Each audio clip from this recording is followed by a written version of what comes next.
मोठं चॅनल निवडले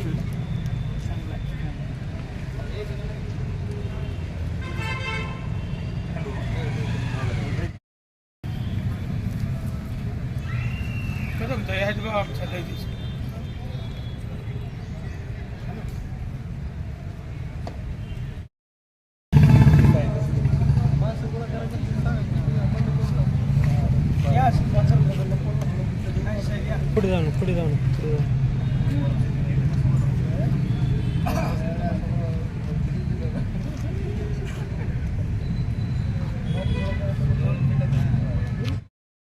आहेत आणि आतापर्यंत आपण शासन स्तरावरती यावर काय प्रयत्न केले? मागील 2009 साली आमचं महाराष्ट्र राज्य नगर परिषद संवर्ग हे केडर तयार करण्यात आलं आणि त्याच्यानंतर या संवर्गाअंतर्गत शासनाकडून विविध भरती झाल्या.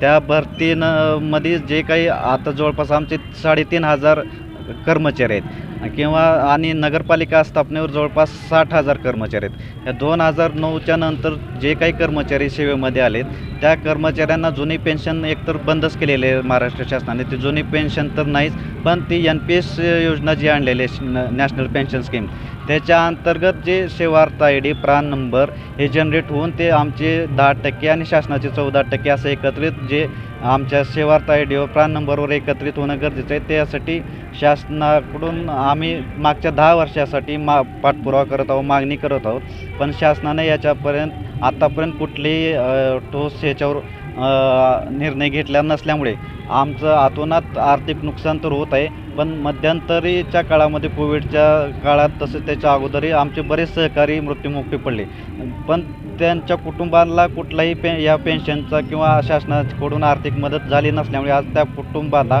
उपासमारीची वेळ आलेली आहे. आणि मागच्या 10 वर्षापासून आमची कुठलेही पेन्शनसाठी शासनानं पाठपुरावा केला नसल्यामुळे आता वित्त विभागाकडे जेव्हा राज्य शासनाने आमच्या नगरविकास डिपार्टमेंटने जेव्हा प्रस्ताव पाठवला तेव्हा वित्त विभाग असं म्हणणं येतं की हे राज्य शासनाचे कर्मचारी नाहीत. ते राज्य शासनाचे कर्मचारी नसल्यामुळे आम्हाला शासनाचे डायरेक्ट कुठलेही आम्हाला योजना म्हणतील किंवा आमचे सेवाविषयक नियम लागू होत नसल्यामुळे नंतर नगरविकासलाही आम्हाला त्याच्यासाठी GR काढण्यासाठी त्यांच्याकडे पाठपुरावा करावा लागतो.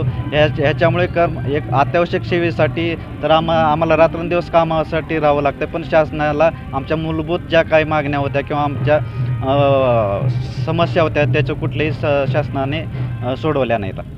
आता हा आपला बेमुदत संप आहे, नेमका किती दिवस कंटिन्यू राहणार आहे? शासनाला आम्ही आत्तापर्यंत वेळोवेळी निवेदन देऊन आमच्या मागण्यासंदर्भात विनंती केलेली आहे, पण शासनाने कुठलीही ठोस उपाययोजना केल्या नसल्यामुळे आज आम्हाला संप करण्याचा नाईलाज झालेला आहे. जर शासनाने आमच्या आमच्या मागण्याचा जर विचार नाही केला किंवा मागण्या मान्य नाही केला तर आज आम्ही अत्यावश्यक सेवा सोडून आम्ही सर्व कर्मचारी संपावर जात आहोत.